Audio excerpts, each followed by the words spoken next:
Okay, so what if all the energy we spend mining cryptocurrency, all that massive computing power, could actually be used for something useful? Like something that could advance human knowledge? Well, that's the exact question a project called Qubitcoin decided to answer. And now, after just 1 year, they're showing us it's not just possible, it's incredibly powerful. So let's dive into their amazing first year. This right here, this gets straight to the heart of it. You've got your traditional crypto mining on one side, solving these super complex but ultimately pointless puzzles just to keep the network secure. And then you have Qubitcoin, where every single bit of that mining work is actually a valuable quantum physics simulation.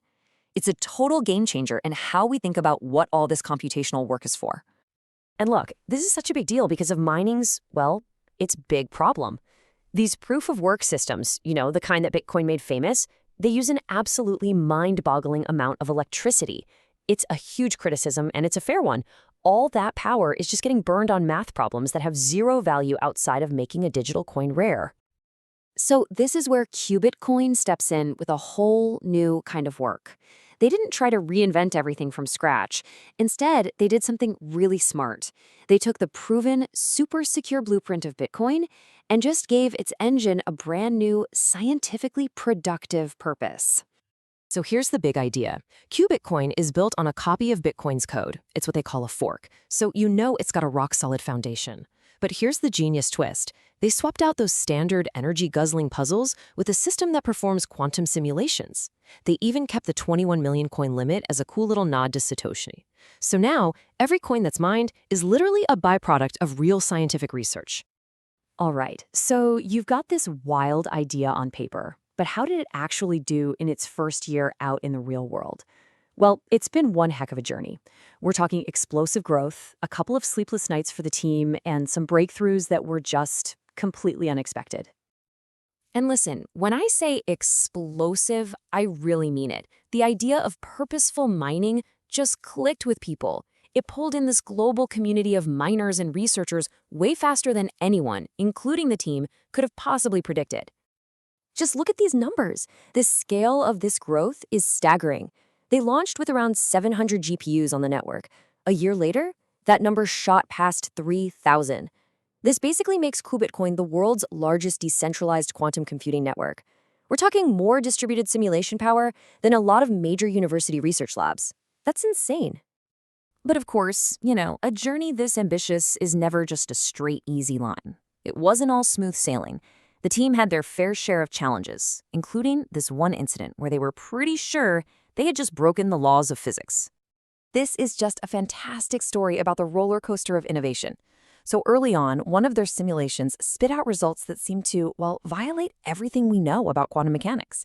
For 72 hours straight, 3 sleepless days, the team was running on fumes, thinking they were on the edge of a Nobel Prize-level discovery. And the culprit? A single minus sign typo in the code.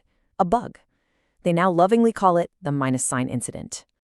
The science they were doing became so legitimate, so real, that it started pulling in serious academic researchers, sometimes without them even realizing what they were looking at. You have to hear this.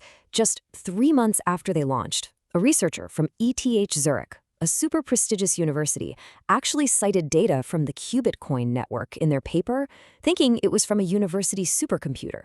When they found out the data came from a crypto network, were they upset? No way.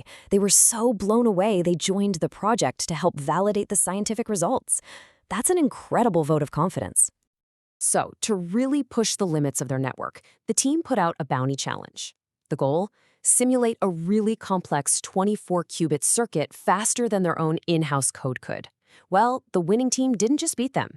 They were 3.7 times faster, an absolute blowout. So who were these geniuses? A rival quantum computing lab? Maybe a crack team of PhDs from MIT? Who do you think outsmarted the core developers? Nope, it was a team of high school students. High schoolers. They were working on a science fair project. I mean, how cool is that? It's amazing because it proves just how accessible and powerful this platform is. It's not just some locked-away tool for elite academics. It's something anyone with a spark of genius can use. Okay, these stories are awesome, but they all bring up the same question, right? How does the tech actually work? So let's pop the hood and take a look at the engine that's powering this whole revolution. So the secret sauce is something they call QPOW, which stands for quantum proof of work.